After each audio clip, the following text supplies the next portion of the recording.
Welcome into special Saturday edition of On Texas Football. A little recruiting for you today. CJ Vogel was out at Elite 11 All-22 at Del Valle High School in the Austin area. I'm Gerry Hamilton hosting today. We're going to get CJ's thoughts on Dia Bell, Payton Houston, 2027 quarterback out of Vogel. Christian in Louisiana, 2027 quarterback that Texas is taking a look at. Malachi Ziegler out of Benton, Louisiana, as well as a few other nuggets. CJ, let's start with obviously the Texas commitment, the 5-star in 2026, Dia Bell. First time you'd seen Dia Bell in a while. Obviously, had the injury in the playoffs. What were your takeaways from Dia today?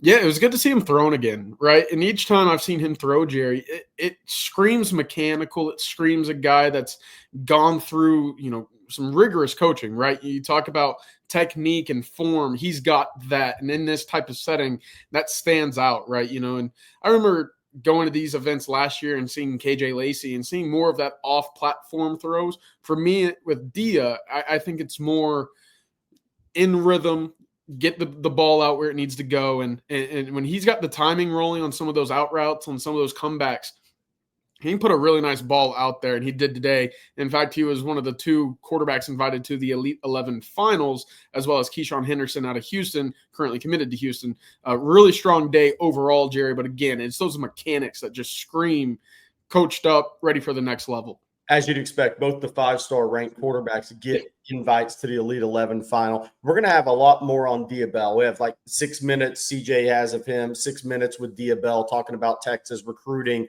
all that good stuff. From a recruiting standpoint, last thing on Dia before we move to these 2027s and a couple other notes. On Dia Bell, what did he tell you about the recruiting process? Obviously, he's a solid Texas commitment, but people aren't going to give up on a 5-star quarterback, especially as much late movement as we saw in the 25 cycle. What did Dia Bell have to say today? Yeah, we asked him before we started filming. He said, hey, everything's all set with Texas, right? We got to ask you. And he laughed. He said, I'm locked. I'm all the way in with Texas. He is continuing to listen to other schools, of course. He did cite, and you'll hear it in the video, you never know with the coaching carousel who might be at Texas, who might be at other places when it's his turn to eventually enroll at college. So he is keeping those relationships open. However, locked into Texas, only one official visit in June. That'll be June 20th. Only one visit in the spring as well. That'll be April 12th, where he is expected to be back in Austin for one of the big spring practice days there, Gerry. But right now, listening to schools kind of on the side. It's not necessarily something to keep an eye out yet, right? But only plans to get to Texas, only official is to get to Texas, and that's a great sign for the Longhorns and A.J. Milwee and Steve Sarkisian. And again, CJ will have about 6 minutes of audio with Dia Bell from today. All right, CJ, let's move on. 2027 quarterbacks. State of Louisiana, obviously an Elite 11 or All-22 in Austin is going to bring out Louisiana prospects. 2 of the top 27 quarterbacks in the Pelican State were on hand today. Payton Houston, a guy Texas fans are familiar with, one of the 2 guys with offers right now officially, although we think Phillip Rivers' son is one of those as well and is going to be very much on the Texas board. And then Malachi Ziegler at Benton High in Louisiana. First, let's start with Payton Houston, kind of takeaways there. What did he have to say? Because this is a recruitment that's going to be national and he's going to see a lot of places. Yeah, absolutely. He said he's got 13 places he wanted to see in the spring. He's been to 4. He's got 9 remaining. Texas is one of them. You'll get to hear from him after this as well. A couple minutes with Payton Houston. Look, great showing for him today. Texas is in communications with him. We'll start with his performance on the field, Gerry, just real quick. He was an MVP from the 2027 class, one of 2, Ziegler being the other. So Texas, obviously, they know their quarterbacks after 2 and 27 right now. That kind of received some high honors today. But on the recruiting side, Texas has communications with Payton Houston regularly on a weekly basis right now. A.J. Milwee calls Houston once every week. That's on Wednesdays. Houston told me today he's actually going to call Milwee while in Austin. They're not yet planning to meet up this weekend. However, he did say at some point this spring, probably within the next 3 weeks or so, he will be back in Austin to go see a spring practice, hang out with the staff, see Sarkisian, who he mentioned wants to talk to a little bit more. On top of that, Gerry, you mentioned this being a national recruitment, Ohio State, LSU. He said there's 9 other visits that he wants to go see. This is not going to be a commitment that, in my eyes, comes to a conclusion anytime soon. One of the big things with Houston is going to be, as this process moves along, how tall is he? What's his frame? Like the same questions that KJ Lacey faced during his recruitment. Payton Houston, your eyeball snapshot of him, where do you think he is? 5'11", 180-ish? Is that accurate? Yeah, that's probably where I'd put it right now. And look, I think he's similar in height, weight to what KJ was last year. Now, look, you turn on the tape, you see him in these settings, and you say, yeah, he checks every box when it comes to throwing a football and playing quarterback. And then you see the measurables, right? Doesn't check the box in the height, small hands. I heard he had a pretty unfavorable measurement with the hand size at the Elite 11 as well for a quarterback. That's a big part of it. So it's interesting because, again, this is a guy that threw for 871 yards in the game this past fall, Gerry. So the tape doesn't lie, but the measurements obviously do not either. So then there's Malachi Ziegler at Benton, Louisiana, not a school that's put out a ton of quarterbacks over the years, but this is a really talented guy who's picked up late January offers from Texas Tech and Houston. He's up to 13 offers. That includes Arkansas and a few others. It was first time to see Malachi Ziegler. What were your initial takeaways? And I think you have some news on a potential visit for him at Elite Camp, that's the big evaluation camp for Sark and the staff. Yeah, absolutely. Look, first couple throws, Gerry, the ball zips out of his hand. I was really impressed by that. There's some zip to the ball. And maybe I'm a sucker for that because Jake Fetty last year, he was the one that I was just like, hey, big fan of his. He's now committed to Texas Tech out of El Paso.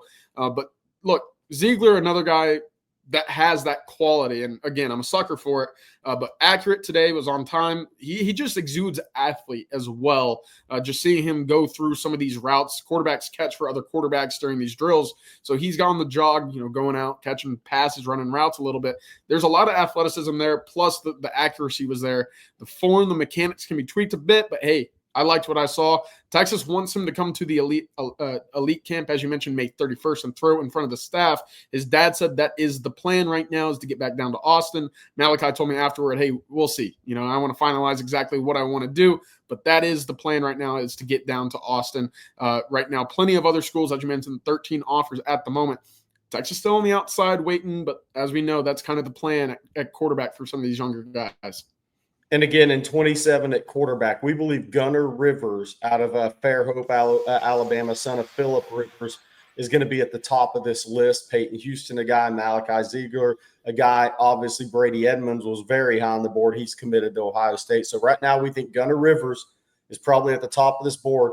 Peyton Houston's one to watch. Malachi Ziegler is going to work out in front of Sark and the staff. We're scheduled to in late May at the Elite Camp. All right, CJ, before we get to the audio and the interviews with Diabell and Peyton Houston, any other notes today? Obviously, one of the top defensive line targets for Texas in the 27 class, Amari Vickerson, was on hand. Father was a tremendous player at Michigan State and in the NFL. This is a guy that Texas is really going to be after until the ink is dry in 27. Yeah, absolutely. He said, look, development's going to be a big thing. NIL is going to be a part of the recruitment, obviously. You look at the big shiny toys that every school kind of boasts in recruitment. Doesn't matter. It's all about development for him. Said Kenny Baker being able to do what he did year one is something that caught his attention. SEC, I mean, it plays a factor now. And so for Amari Vickerson, again, one of those big-time interior defensive linemen in the state of Texas, he said Kenny Baker right now, a guy that he is very much growing a relationship with and keeping an eye on how he goes about teaching his room moving forward. All right. CJ, any other notes from today that you wanted to pass along before we get to that audio and video interview with Diabell?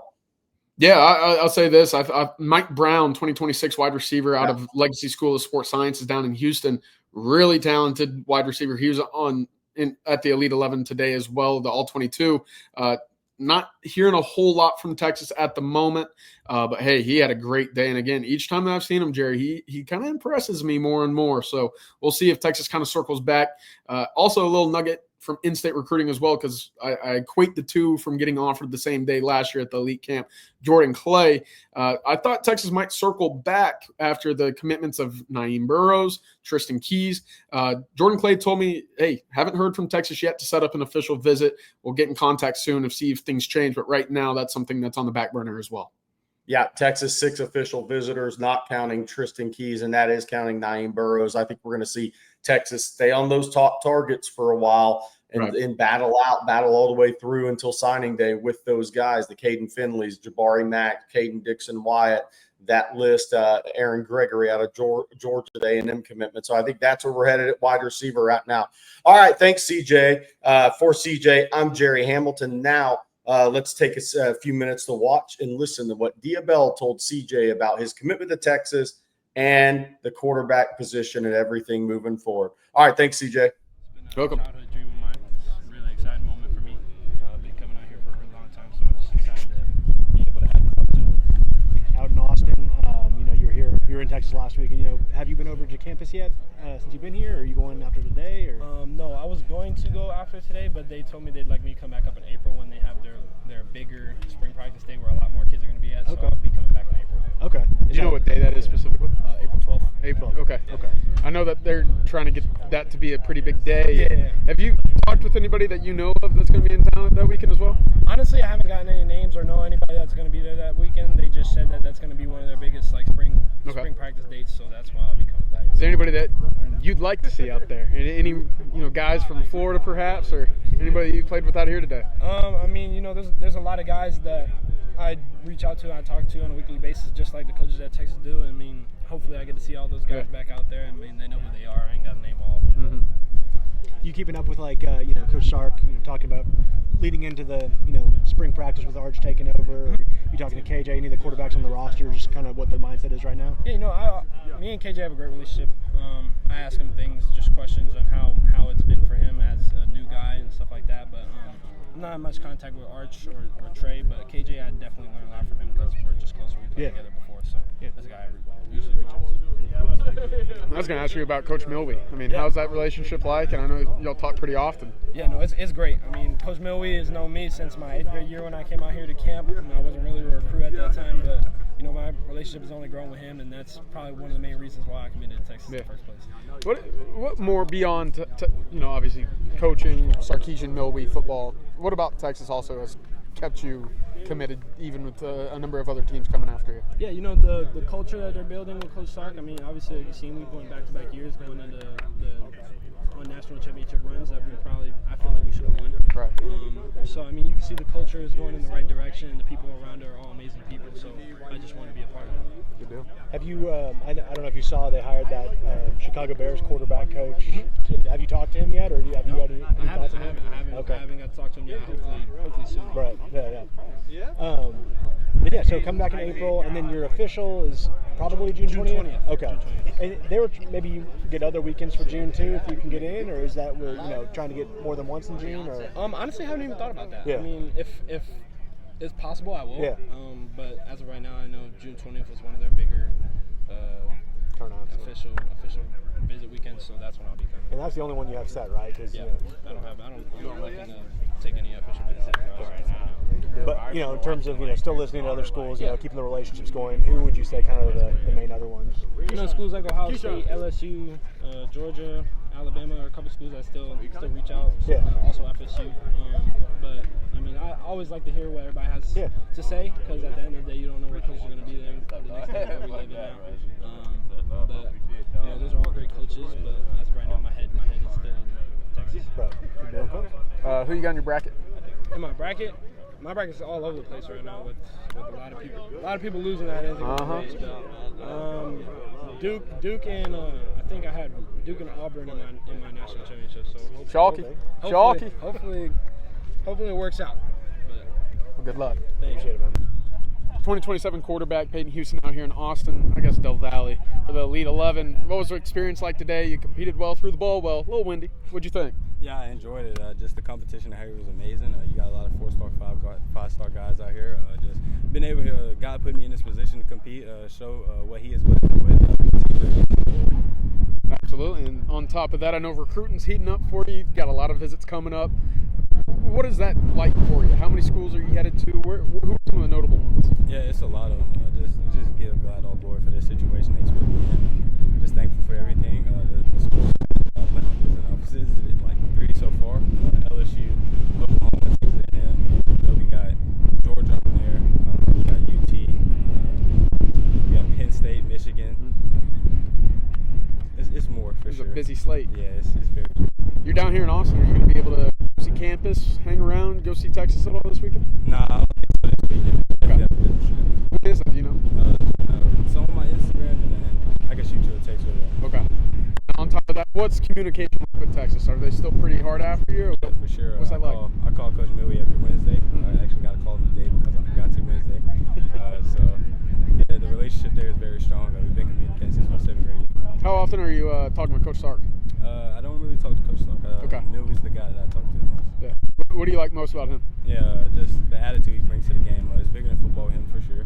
Just knowing that he really cares about the quarterback and how successful they are, and he tries to help them as best as possible. Of course, Dia's out here today. Were you able to talk with him, or did he start recruiting for Texas at all? Nah, I talked to Dia a little bit, but it wasn't about recruiting. Gotcha.